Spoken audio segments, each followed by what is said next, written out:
আমানতের হেফাজতের মাধ্যমে জান্নাত, আর আমানতের খেয়ানতের মাধ্যমে জাহান্নাম। আমানত অতীব গুরুত্বপূর্ণ একটি বিষয়। আজকে এই আমানতের বিষয়টিকে সামনে রেখেই আমরা আমাদের আলোচনা পেশ করার চেষ্টা করব ইনশাআল্লাহ। আসলে কোরআন ও হাদিসে মুসলিমদের জন্য করণীয় ও বর্জনীয় যে সমস্ত বিষয় রয়েছে, মুসলিমরা তাদের করণীয় ও বর্জনীয় বিষয়গুলো গুরুত্বের সাথে আদায় করে না। এর কারণ হলো আমরা পরকালকে সাহাবীদের ন্যায় অনুভব করতে পারি না। আমলে সলে করলে আল্লাহ যে পুরস্কার দিবেন, এই পুরস্কার যদি আমরা একটু অনুভব করতে পারতাম, মনে প্রাণে বিশ্বাস করতে পারতাম, তাহলে ভালো কাজ করার জন্য আরো বেশি আমরা আগ্রহী হতাম। মন্দ কাজ করলে আল্লাহ পরকালে যে শাস্তি দিবেন, এই শাস্তি যদি আমরা একটু অনুভব করতে পারতাম, তাহলে মন্দ কাজ বর্জন করার ব্যাপারে আমরা আরো বেশি আগ্রহী হতাম। আপনারা কিছুদিন আগে দেখেছেন যে এক ব্যক্তিকে পাথর দিয়ে থেতলিয়ে হত্যা করা হয়েছে। সারা পৃথিবীর মানুষের বিবেককে নাড়া দিয়েছে। অনেকেই এই প্রশ্ন তুলেছে, একজন মানুষকে এত নির্মমভাবে হত্যা করা কোন মানুষের পক্ষে সম্ভব নয়। এরা জঙ্গলের জন্তু জানোয়ার ছাড়া, পশু ছাড়া আর কিছুই হতে পারে না। তো একজন ব্যক্তিকে পাথর দিয়ে ৩-৪ বার থেতলালে মানুষের বিবেককে এইভাবে যদি নাড়া দিতে পারে, পরকালে আল্লাহ অপরাধীদের জন্য যে শাস্তিগুলোর ব্যবস্থা রেখেছেন, এই শাস্তিগুলো যদি আমরা একটু অনুভব করতাম, তাহলে আমাদের বিবেককে আরো সাংঘাতিকভাবে নাড়া দেওয়ার কথা। কিন্তু আমরা কোরআনের এই সতর্কবাণীগুলো, কোরআনের এই আয়াতগুলো, যে আয়াতগুলোতে পরকালের শাস্তির বিবরণ ফুটে উঠেছে, যে হাদিসগুলোর মধ্যে পরকালের শাস্তির বিবরণ ফুটে উঠেছে, আমরা কোরআনের ওই আয়াতগুলো, ওই হাদিসগুলোকে ওইভাবে অনুধাবন করতে পারিনি যেভাবে সাহাবায়ে কেরাম অনুধাবন করে পাপ পঙ্কিলতা থেকে নিজেদেরকে বাঁচিয়ে নিয়েছিলেন। সাহাবীরা এমন ভাবে জীবন যাপন করতেন, মনে হচ্ছিল যেন তারা জান্নাত ও জাহান্নামকে দেখতেছিল। আল্লাহর নবী সাল্লাল্লাহু আলাইহি ওয়াসাল্লাম বলেছেন, পরকালে এক ব্যক্তিকে চিৎ করে শোয়ানো হবে। সে চিৎ হয়ে শুয়ে থাকবে, অথবা ফেরেশতারা তাকে চিৎ করে শোয়াবে। আর একজন ব্যক্তি তার মাথার কাছে বড় একটি পাথর নিয়ে দাঁড়িয়ে থাকবেন। যিনি পাথর নিয়ে দাঁড়িয়ে থাকবেন তিনি হলেন ফেরেশতা, যার কোনো কান থাকবে না, যার কোনো চক্ষু থাকবে না। তিনি না পাবেন কোনো কিছু শুনতে, না পাবেন কোনো কিছু দেখতে। একজন অপরাধী কত জোরে চিৎকার করছে, এটা তার শোনারও কোনো সুযোগ নেই, দেখারও কোনো সুযোগ নেই। তার হৃদয়ের মধ্যে দয়া মায়া বলতে কিছু নেই। তার চেহারা হবে খুবই বিভৎস, খুবই সাংঘাতিক ধরনের, খুবই ভয়ঙ্কর। এমন একজন ফেরেশতা তার মাথার পাশে পাথর নিয়ে দাঁড়িয়ে থাকবে। এই পাথর দিয়ে সজোরে ওই চিৎ করে শোয়া ব্যক্তির মাথার মধ্যে আঘাত করবে। যখন এই পাথর দিয়ে তার মাথায় আঘাত করা হবে, সঙ্গে সঙ্গে ওই ব্যক্তির মাথা চূর্ণ বিচূর্ণ হয়ে যাবে এবং পাথরটি দূরে গিয়ে পড়বে। ফেরেশতা ওই পাথরটি আনার জন্য যাবে। পাথর আনার আগেই মাথা আবার ঠিক হয়ে যাবে। পাথর এনে আবার তার মাথায় আঘাত করা হবে, মাথা আবার চূর্ণ বিচূর্ণ হয়ে যাবে, পাথর আবার দূরে গিয়ে পড়বে। ওই ফেরেশতা যখন পাথর আনতে যাবে, পাথর আনার আগেই মাথা ঠিক হয়ে যাবে। এইভাবে পাথর দিয়ে থেতলিয়ে একজন ব্যক্তিকে বারবার শাস্তি দেওয়া হবে, কিন্তু পরকালে মৃত্যু হবে না।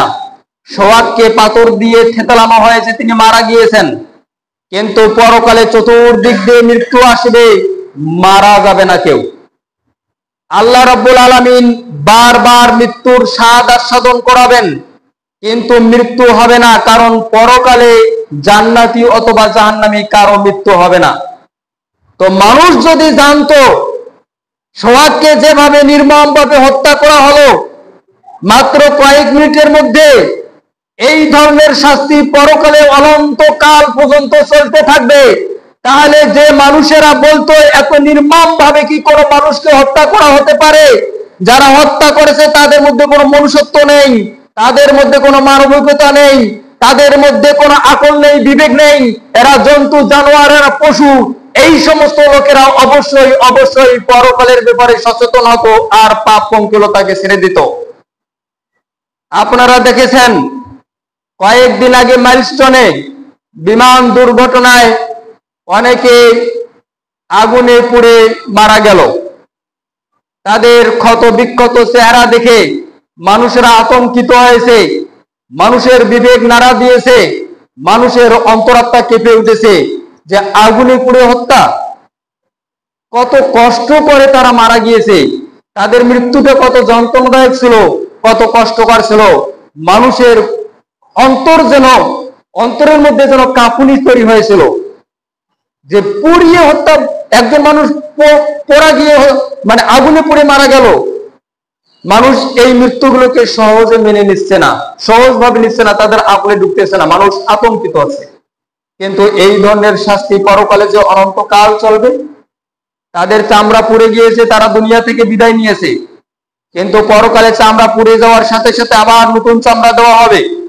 এই অনন্তকাল ব্যাপী এই আগুনের শাস্তি ভোগ করতে হবে। এটা কি আমরা একটু কল্পনায় নিয়ে আসতে পেরেছি, একটু অনুধাবন করতে পেরেছি? যদি এই ধরনের শাস্তিকে আমরা বাস্তবে অনুধাবনে নিয়ে আসতে পারতাম, তাহলে আমরা আল্লাহর সাথে বিদ্রোহী করতাম না, আল্লাহর নাফরমানি করতাম না, রাসূলের সুন্নাহকে তরক করতাম না। আল্লাহ তাআলা সূরা নিসার 56 নম্বর আয়াতে বলেন, ইন্নাল্লাযীনা কাফারু বিআয়াতিনা, যারা আমাদের আয়াতের সাথে কুফরি করেছে, আমাদের আয়াত, আমাদের কোরআনকে, রাসূলের সুন্নাহকে প্রত্যাখ্যান করেছে, মেনে চলে না, কোরআন ও হাদিস অনুযায়ী জীবনযাপন করে না, সাউফা নুসলিহিন নার, অনতি বিলম্বে আমরা তাদেরকে জাহান্নামে প্রবেশ করিয়ে দেব। কুল্লামা নাদিজাত জুলুদুহুম, জাহান্নামের আগুনে যখনই তাদের চামড়া ঝলসে যাবে, পুড়ে যাবে, বাদদালনাহুম জুলুদান গায়রাহা, সঙ্গে সঙ্গে আল্লাহ তাদের চামড়াকে নতুন ভাবে তৈরি করে দিবেন, লিয়াযুকুল আযাব, যাতে করে তারা বারবার শাস্তির স্বাদ আস্বাদন করে, বুঝতে পারে, অনুধাবন করতে পারে।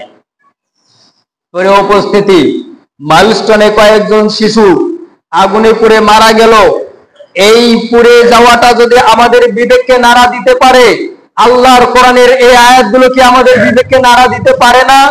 মাত্র কয়েকটি দিন আমরা এই দুনিয়াতে বসবাস করব, এরপর আল্লাহর কাছে চলে যাব।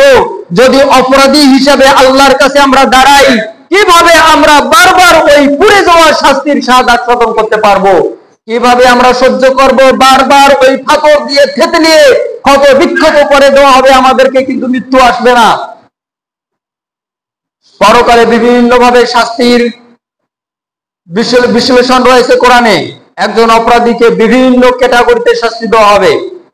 তার প্রচন্ড পানির পিপাসা লাগবে, তাকে টকবক করা ফুটন্ত গরম পানি দেওয়া হবে, যে পানির সাথে রক্তপুষ মিশ্রিত হবে।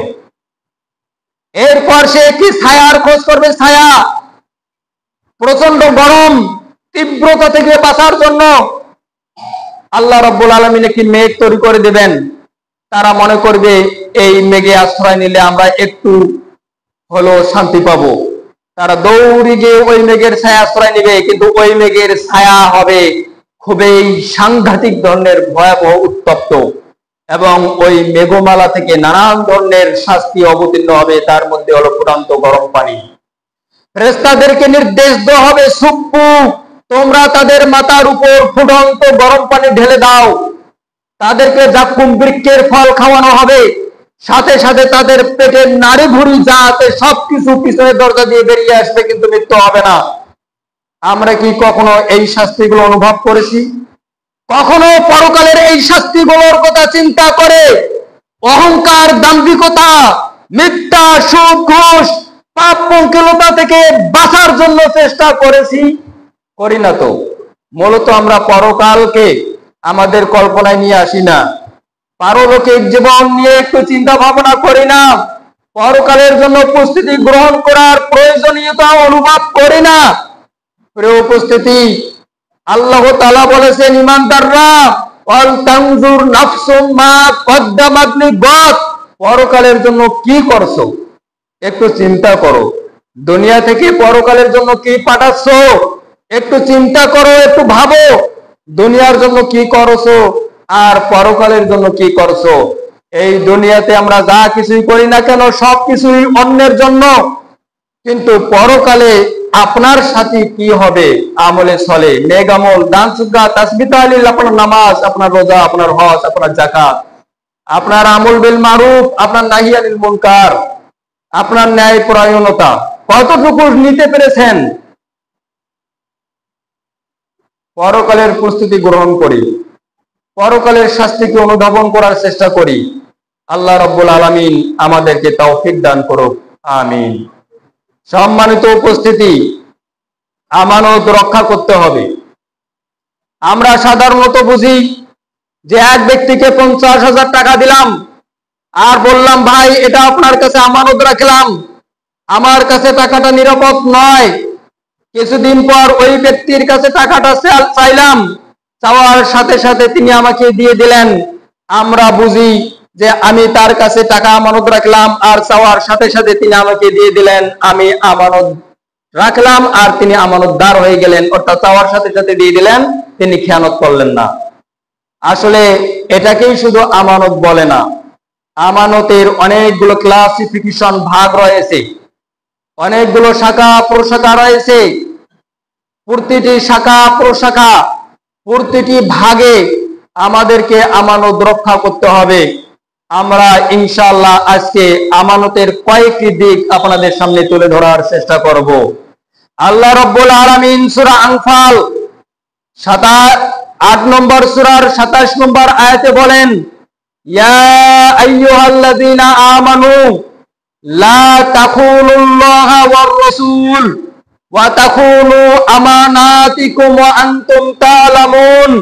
ঈমানদার সম্প্রদায়, লা তাখুনুল্লাহ, তোমরা আল্লাহর সাথে বিশ্বাসঘাতকতা করো না, ওয়ার রাসূল, রাসূলের সাথে বিশ্বাসঘাতকতা করো না, ওয়া তাখুনু আমানাতিকুম, আর তোমরা পরস্পরের মধ্যেও আমানতের খেয়ানত করো না, একে অপরের সাথে বিশ্বাসঘাতকতা করো না।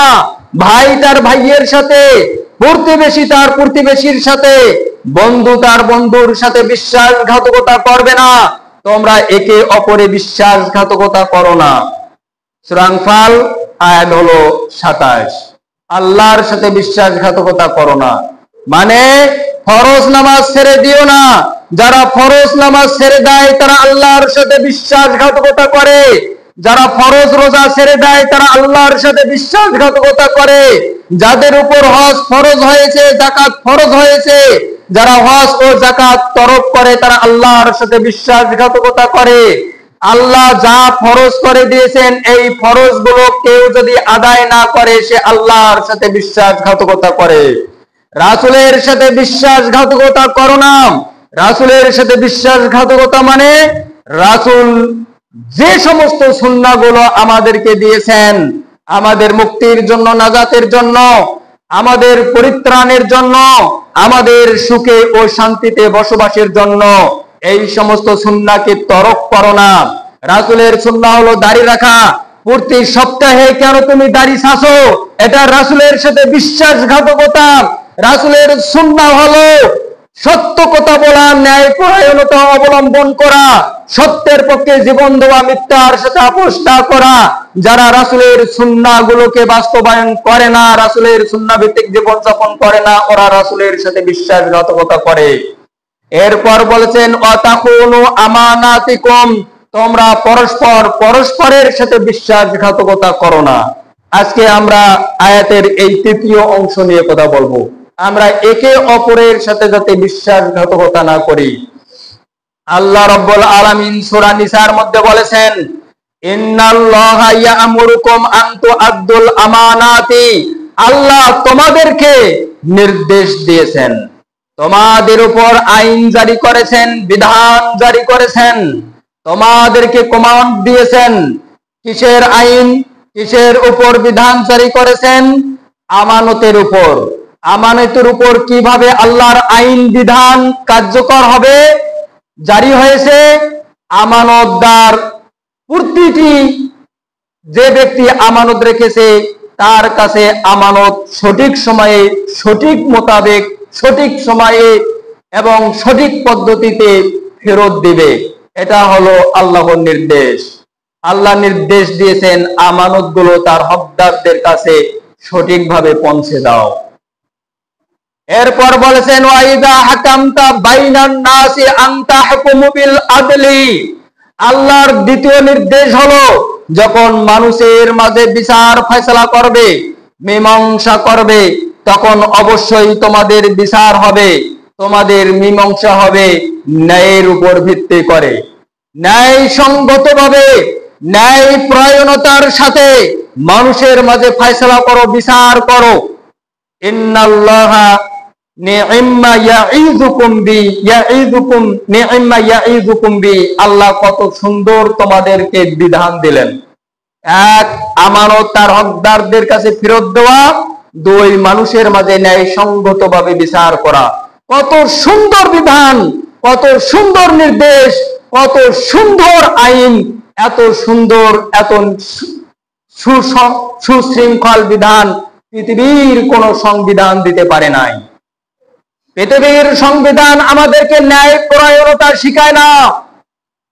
পৃথিবীর আইন আমাদেরকে হকদারদের কাছে আমানত ফেরত দিতে শিখায় না। একমাত্র আল্লাহর আইনেই, আল্লাহর বিধানেই, একমাত্র রাসূলের আনিত বিধানেই, রাসূলের তরিকায় একজন মানুষকে ন্যায় পরায়ণতার শিক্ষা দেয়, একজন মানুষকে আমানত রক্ষার নির্দেশ দেয়। আল্লাহ তাআলা বলেন ওয়াল্লাযীনা হুম লিআমানাতিহিম ওয়া আহদিহিম রাউন, যারা আমানত রক্ষা করে আর ওয়াদা বাস্তবায়ন করে, উলাইকা হুমুল ওয়ারিসুন আল্লাযীনা ইয়ারিসুনাল ফিরদাউস হুম ফিহা খালিদুন, ওরা জান্নাতুল ফিরদাউসের মেহমান। সুবহানাল্লাহ বলেন।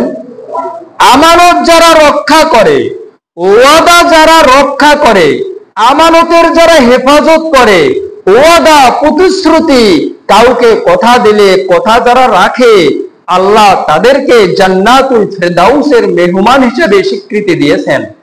সুবহানাল্লাহ। আমানত কি জিনিস? আল্লাহর নবী সাল্লাল্লাহু আলাইহি ওয়াসাল্লাম এমন বক্তব্য খুবই কম দিয়েছেন। আনাস রাদিয়াল্লাহু আনহু বলেছেন, আল্লাহর রাসূল যখনই খুতবা দিতেন, যখন এই বক্তব্যের জন্য দাঁড়াইতেন, তখনই এই কথাটি বলতেন, লা ঈমানা লিমান লা আমানাতা লা, ওই ব্যক্তির কোনো ঈমান নাই যে ব্যক্তির মাঝে আমানতদারিতা নাই। ওয়ালা দীনা লিমান লা আহদা লা, ওই ব্যক্তির কোনো দিন নাই, কোনো ধর্ম নেই যে ব্যক্তির মাঝে ওয়াদা নেই। ওই ব্যক্তির কোনো ঈমান নেই যে ব্যক্তির আমানতদারিতা নেই। ওই ব্যক্তির কোনো দিন নেই, কোনো ধর্ম নেই যে ব্যক্তির মাঝে ওয়াদা পূরণ করার স্বভাব নেই। আল্লাহর নবী যখনই বক্তব্য দিতেন এই কথাটা বলতেন। এমন বক্তব্যের সংখ্যা খুবই কম যে বক্তব্যগুলোতে তিনি আমানত ও ওয়াদার কথা বলে নাই। তাহলে আমানত ঈমানের সাথে সম্পৃক্ত, ওয়াদা ধর্মের সাথে, ধার্মিকতার সাথে, পরহেজগারিতার সাথে সম্পৃক্ত। আপনার মাঝে ঈমান আছে কিনা এটা কিভাবে বুঝবেন? এর থার্মোমিটার হলো আমানত। আপনার মাঝে যদি আমানতদারিতা থাকে, আপনাকে মনে করতে হবে হ্যাঁ আমার মধ্যে ঈমান আছে।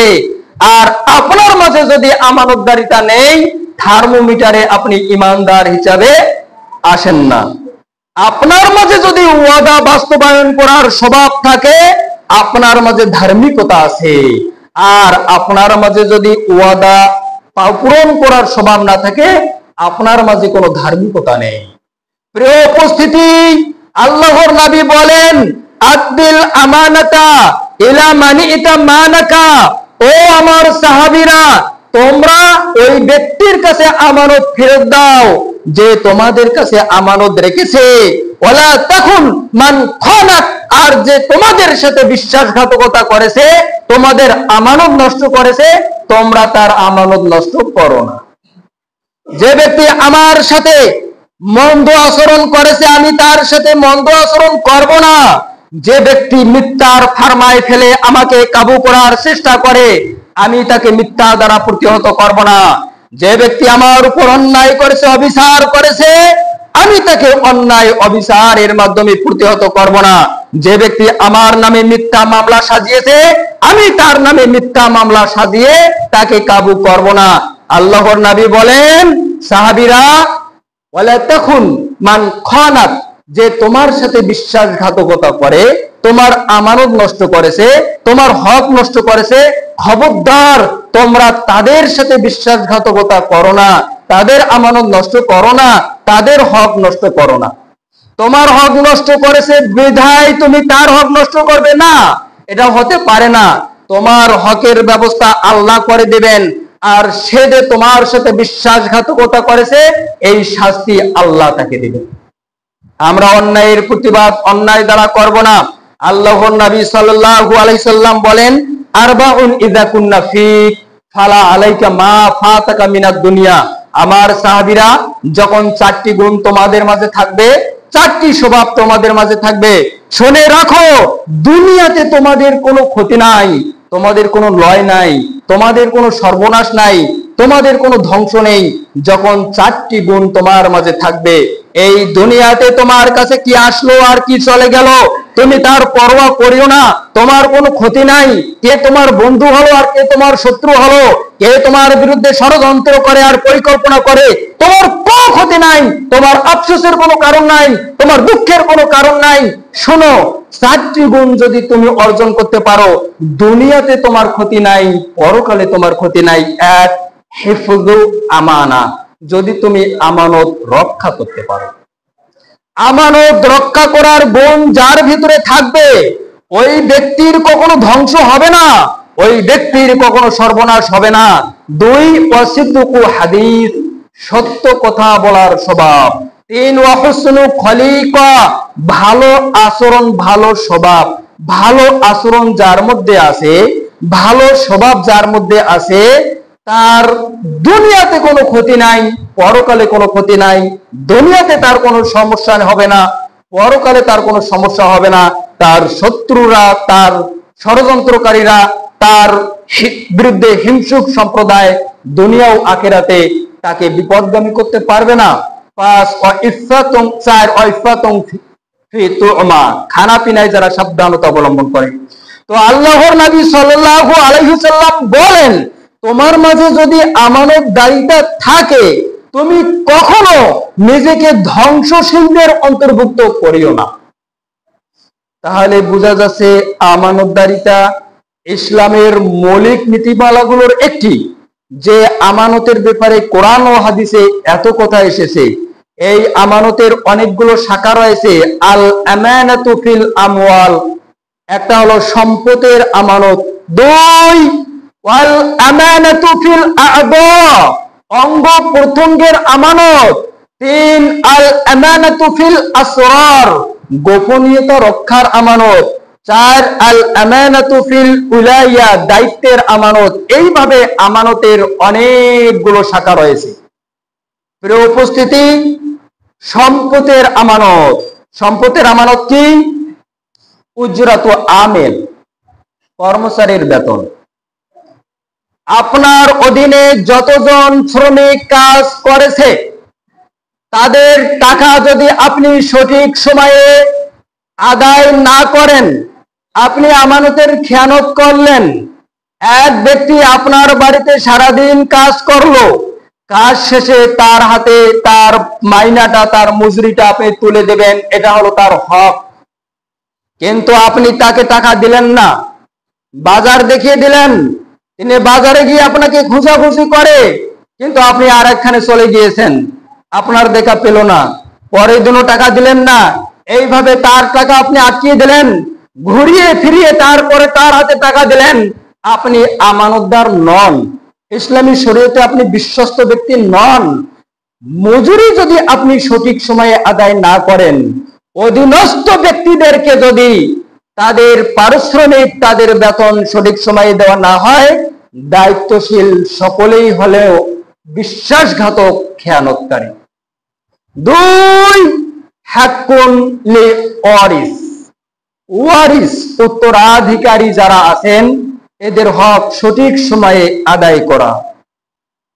আমরা কিছুক্ষণ আগে আপনাদেরকে বলে দিলাম যে আমার হক নষ্ট করেছে, আমি তার হক নষ্ট করব না।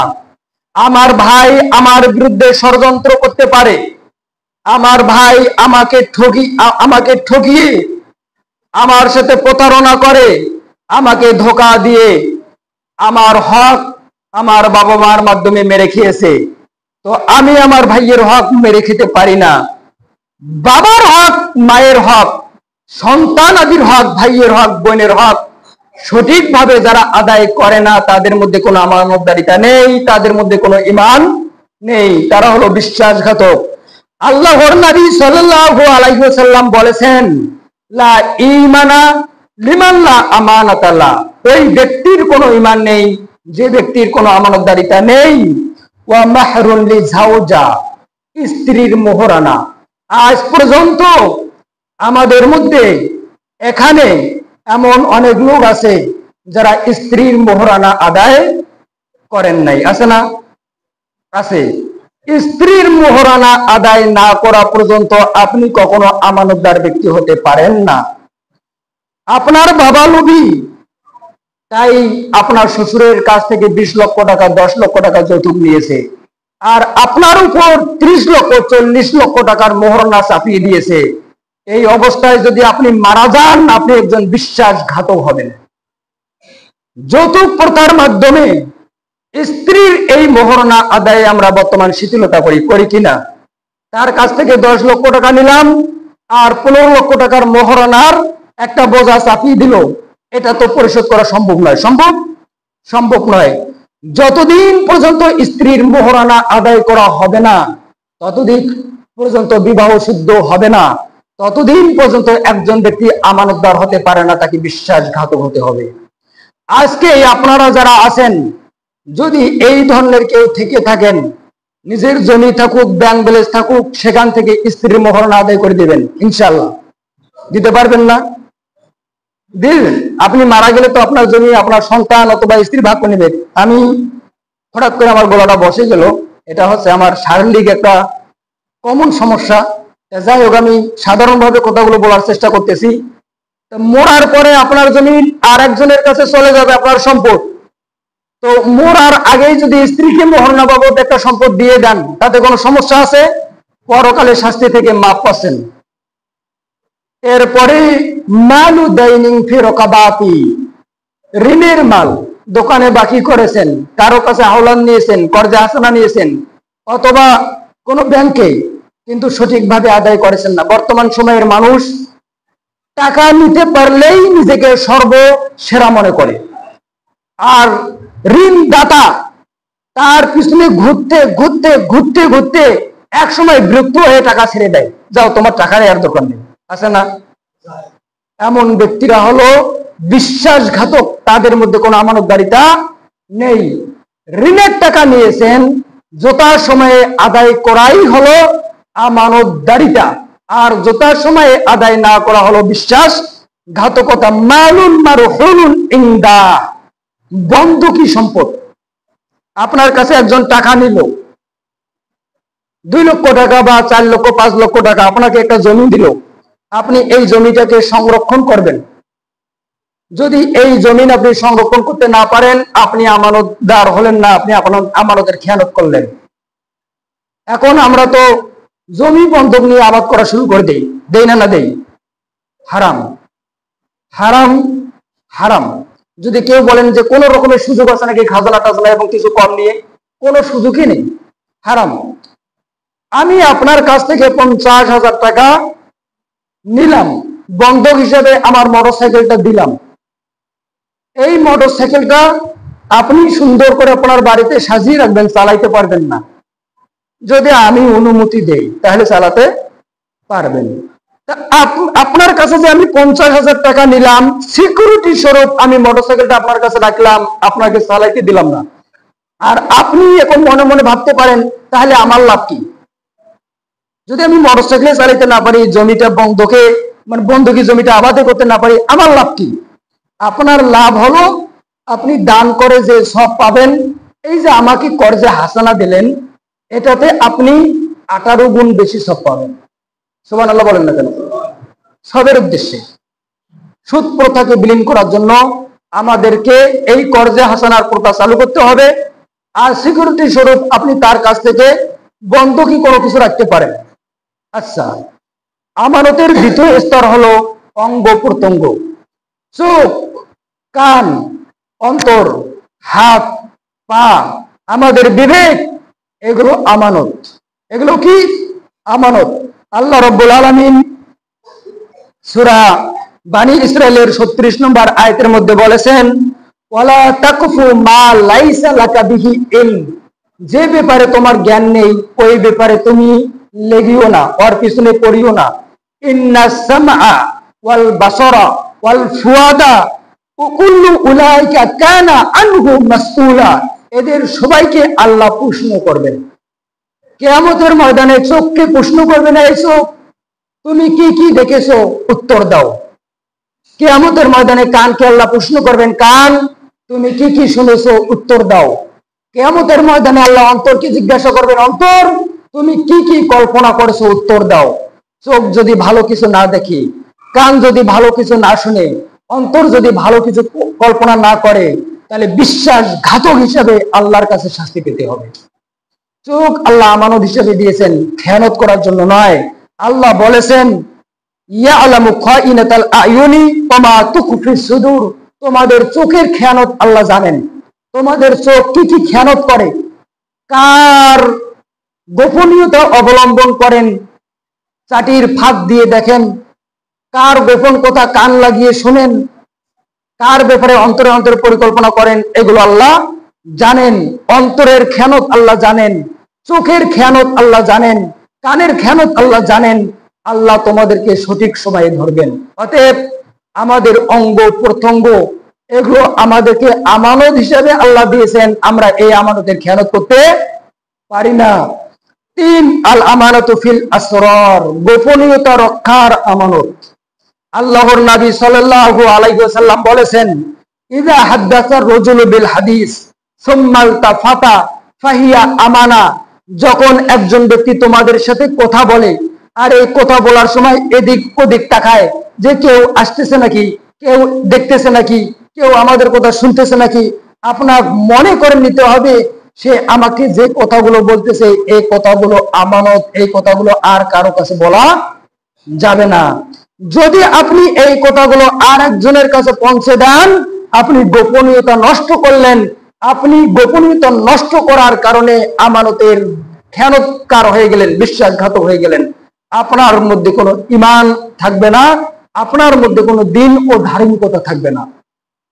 আল্লাহর নবী সাল্লাল্লাহু আলাইহি ওয়াসাল্লাম বলেছেন, মান নাফাসা আন মুমিনিন কুরবাতান মিন কুরাবিদ দুনিয়া, যে ব্যক্তি কোন মুমিনের দুঃখ কষ্ট দূর করে দেয়, আল্লাহ কিয়ামতের ময়দানে তার দুঃখ কষ্ট দূর করে দিবেন। সুবহানাল্লাহ।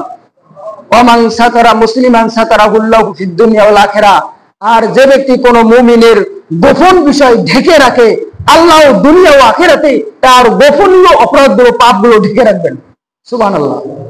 তো একজন মুমিনের গোপন বিষয়গুলো, গোপন পাপগুলো ঢেকে রাখতে হবে, তার গোপন কথাগুলো গোপন রাখতে হবে। মানুষের কানে এগুলো দেওয়া যাবে না, মানুষের সামনে তার সমালোচনা করা যাবে না, মানুষের কাছে তার গোপনীয় পাপগুলো, গোপন অন্যায়গুলো প্রকাশ করা যাবে না। যদি আমরা এই ধরনের আচরণ করি তাহলে আমরা আমানতের খেয়ানত করলাম, আর এর শাস্তি স্বরূপ দুনিয়া ও পরকালে আল্লাহ আমাদের গোপন বিষয়গুলো উন্মুক্ত করে দিবেন। আল্লাহ রাব্বুল আলামিন যাবতীয় আমানতের হেফাজতকারী আমাদেরকে বানাক, আল্লাহুম্মা আমিন। দায়িত্বের আমানত, এটা নিয়ে আমার অনেক জোরালো কথা বলার ইচ্ছা ছিল। আজকে আপনারা দেখবেন, মনে করেন প্রধানমন্ত্রী, তিনি এই যে প্রধানমন্ত্রীর পদটা পেয়েছেন, তিনি একটা মন্ত্রী পরিষদ গঠন করবেন যোগ্য ব্যক্তিদের দিয়ে। যদি মন্ত্রী পরিষদে কোনো অযোগ্য ব্যক্তি আসে তাহলে প্রধানমন্ত্রী দায়িত্বে খেয়ানত করল। এইভাবে প্রতিটি সেক্টরে পুলিশের আইজিপি, পুলিশের ডিআইজি, এসআই, এসপি, এএসপি, যত রকমের সেনাবাহিনীর জেনারেল রয়েছে, কর্নেল রয়েছে, ক্যাপ্টেন রয়েছে, আপনার বিমান বাহিনী, নৌবাহিনী, র্যাবের মহাপরিচালক, বিভিন্ন মন্ত্রণালয় এবং মন্ত্রণালয়ের অধীনস্থ বিভিন্ন সেক্টর, আপনার বিভিন্ন প্রতিষ্ঠানের প্রধান, সভাপতি, সেক্রেটারি, ম্যানেজার, সবাই হলো দায়িত্বশীল। আল্লাহ রাব্বুল আলামিন তাদেরকে নিজ নিজ দায়িত্ব সম্পর্কে প্রশ্ন করবেন এবং তারা তাদের দায়িত্বে অধীনস্থদের ব্যাপারে আল্লাহর কাছে প্রশ্নের সম্মুখীন হবে। এবং নিয়োগের ক্ষেত্রে অবশ্যই যোগ্য ব্যক্তিদেরকে যাচাই করতে হবে। আজকে একটা প্রতিষ্ঠানে, গতকালকে আমি বাংলাদেশ মাদ্রাসার শিক্ষা বোর্ডের যে চেয়ারম্যান, তার বক্তব্য শুনলাম। তিনি বলতেছেন যে আলিয়া মাদ্রাসার ছাত্রদের পিছনে নামাজ পড়া যায় না। যারা ফাজিল পাস করেছে, কামিল করেছে, আলিয়া মাদ্রাসার ছাত্ররা কেন, আলিয়া মাদ্রাসার প্রিন্সিপাল যারা আছে, ভাইস প্রিন্সিপাল যারা আছে, এই যে লম্বা দাড়ি, লম্বা টুপি, এদের দুর্নীতির খবর যদি আপনারা জানতেন তাহলে ওদের মুখে থুতু নিক্ষেপ করতো, আপনারা ঘৃণা বোধ করতেন। এরা এত নোংরা মানসিকতার, এত বর্বর, এত দুর্নীতিবাজ, আর এত এরা বেঈমান, আপনারা কল্পনা করতে পারবেন না। প্রিয় উপস্থিতি, প্রতিষ্ঠানের প্রধান, তোমার পকেটে প্রতিষ্ঠানের গাছ বিক্রির টাকা কেন? প্রতি বছরে উন্নয়নের জন্য সরকার যে টাকা তোমাকে দেয়, এই টাকা তোমার পকেটে কেন? শিক্ষক নিয়োগে তোমরা যে টাকাগুলো ঘুষ হিসেবে নাও, যে শিক্ষকরা টাকা দেয় প্রতিষ্ঠানের উন্নয়নের জন্য, প্রতিষ্ঠানের উন্নয়ন না করে তোদের পকেটে কেন? সব জায়গায় আজকে অযোগ্য লোকদের যে আনাগোনা ব্যাপকভাবে এই সমাজে, এই দেশে এবং এই পৃথিবীতে বর্তমান এই জামানায় দায়িত্বের ক্ষেত্রে আমানতদারিতার ব্যাপক অবহেলা চলছে, ব্যাপক খেয়ানত চলছে। আল্লাহর নবী সাল্লাল্লাহু আলাইহি ওয়াসাল্লাম বলেছেন, ইযা দুইয়াতিল আমানাতু ফান্তাযিরিস সাআ, যখন আমানত নষ্ট হয়ে যাবে তখন কিয়ামতের অপেক্ষা করো। সাহাবীরা বুঝতে পারলেন না, তারা প্রশ্ন করলেন, ইয়া রাসূলুল্লাহ, আমানত নষ্ট হয়ে যাবে, আমরা তো বুঝতে পারলাম না, আমানত কিভাবে নষ্ট হবে?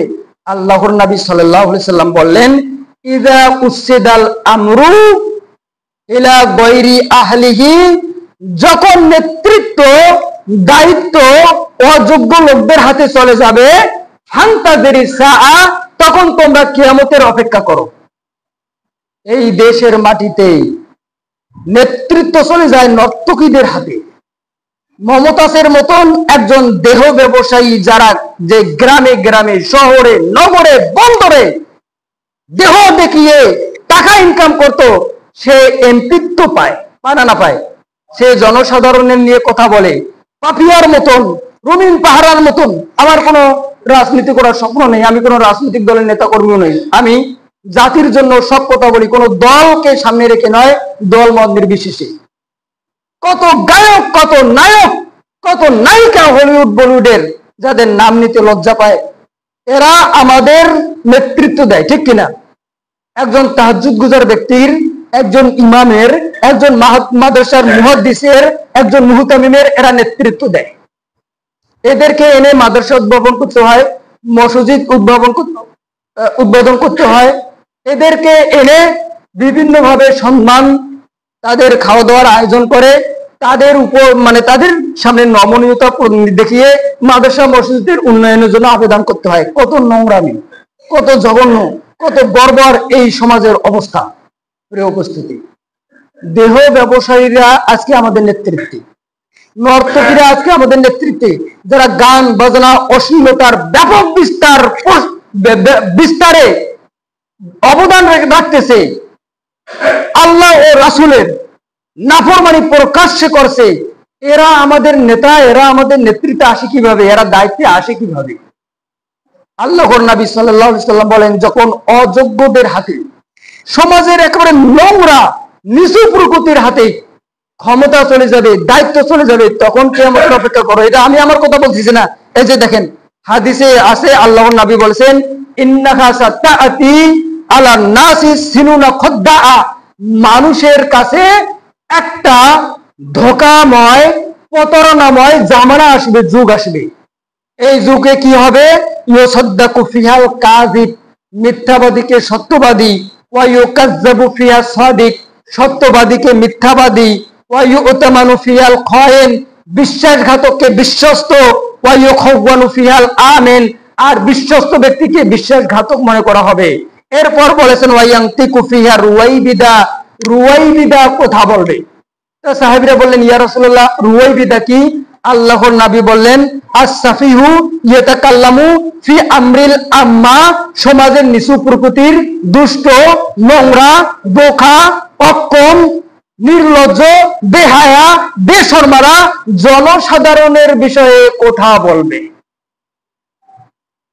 এই জামানাটা হলো ধোঁকাময়, প্রতারণাময়। এই জামানায় একজন আমানতদার ব্যক্তিকে বিশ্বাসঘাতক, একজন বিশ্বাসঘাতক ব্যক্তিকে আমানতদার মনে করা হয়। ইনশাআল্লাহ আল্লাহ তৌফিক দান করলে আমরা আগামী জুমায় এই বিষয়টার উপরে বিস্তারিত কথা বলার চেষ্টা করব, পাশাপাশি আমানতের বাকি শাখাগুলো নিয়ে আলোচনা করব। আল্লাহ রাব্বুল আলামিন সেই তৌফিক আমাদেরকে দান করুক, আমিন। আল্লাহ